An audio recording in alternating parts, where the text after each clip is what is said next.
1150 regula la relación contractual entre las plataformas digitales, conocidas como proveedores de servicios de intermediación en línea, y las empresas que ofrecen bienes y servicios en dichas plataformas, conocidas como usuarios profesionales, así como la relación entre los buscadores, a los que la ley se refiere como proveedores de motores de búsqueda en línea, y las empresas cuya página web está comprendida en esos buscadores. Tanto a las plataformas digitales como a los buscadores se les imponen una serie de obligaciones. Por ejemplo, el artículo 5 del reglamento establece el deber de reflejar los criterios que determinan la clasificación de las empresas dentro de la plataforma digital en la que operan. En principio, dichos criterios de clasificación deberían basarse en las características de los bienes y servicios ofrecidos a los consumidores en la plataforma digital y la importancia de tales características para los consumidores. Estas mismas obligaciones se imponen a los buscadores, con la exigencia añadida de que hagan referencia al diseño de los sitios web como criterio que determina el posicionamiento en buscadores. En ambos casos deberá indicarse si la clasificación preferente obedece al pago de las empresas a las plataformas digitales o buscadores. Además, conforme al artículo 7 del reglamento, las plataformas como Amazon y buscadores como Google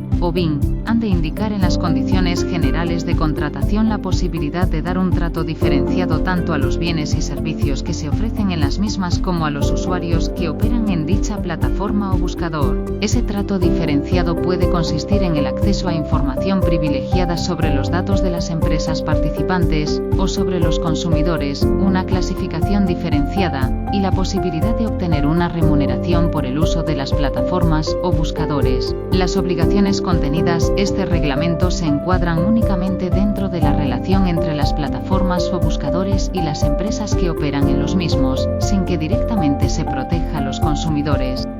Por lo que la Directiva 2019-2161, introducida en España por el Real Decreto Ley 24/2021, traslada parte de esta regulación al ámbito de los consumidores. En este sentido, introduce en la Ley de Consumidores y en la Ley de Competencia Desleal reglas sobre conductas como el posicionamiento privilegiado en plataformas o buscadores sin revelar a los consumidores que dicho posicionamiento obedece a una remuneración. Así, el mencionado Real Decreto Ley introduce el artículo 20.3 de la Ley de Consumidores, el cual establece la obligación de informar a los consumidores sobre los distintos criterios de clasificación de los bienes y servicios ofertados por distintos empresarios en una plataforma digital. Esta regulación difiere respecto a la establecida en el artículo 5 del Reglamento 2019-1150, en que no es una obligación aplicable a los buscadores. El incumplimiento de este deber por parte de las plataformas digitales se considerará una práctica desleal,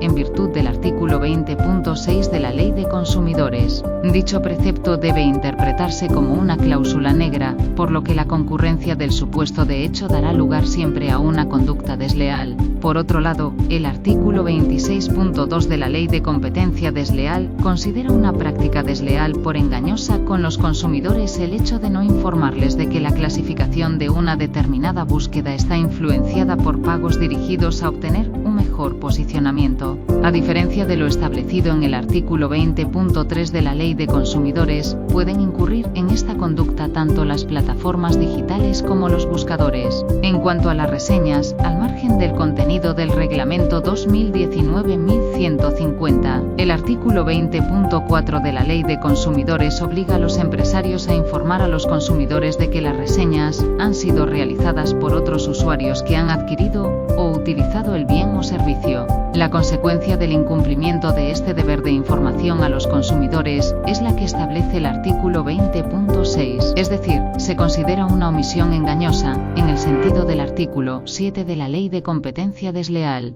De otra parte, la Ley de Competencia Desleal presenta una serie de prácticas desleales por engañosas en sus artículos 27.7 y 8, como afirmar que las reseñas de un bien o servicio han sido realizadas por consumidores que han adquirido dicho producto sin haber comprobado que verdaderamente ha sido así, y la inclusión de reseñas falsas o distorsionadoras. Los artículos 26.2 y 27.7 y 8 de la Ley de Competencia Desleal se encuentran dentro de la lista negra de prácticas comerciales desleales, por lo que su concurrencia también determina la existencia de una conducta prohibida por la Ley de Competencia Desleal. Las prácticas desleales cometidas por las plataformas digitales y buscadores conllevan consecuencias jurídico-privadas y jurídico-públicas. Respecto a las primeras, que están reguladas en los artículos 32 y siguientes de la Ley de Competencia Desleal, incluyen la declaración del carácter desleal de la conducta, la cesación y prohibición, por ejemplo, de incluir reseñas improcedentes, y la remoción o rectificación de aquellas reseñas improcedentes que ya estuvieran publicadas. En cuanto a las obligaciones de información sobre los criterios de clasificación, las medidas se basarían en el cese de la conducta omisiva mediante la imposición de la obligación de informar a los consumidores sobre dichos criterios de clasificación, y en su caso, su carácter remunerado.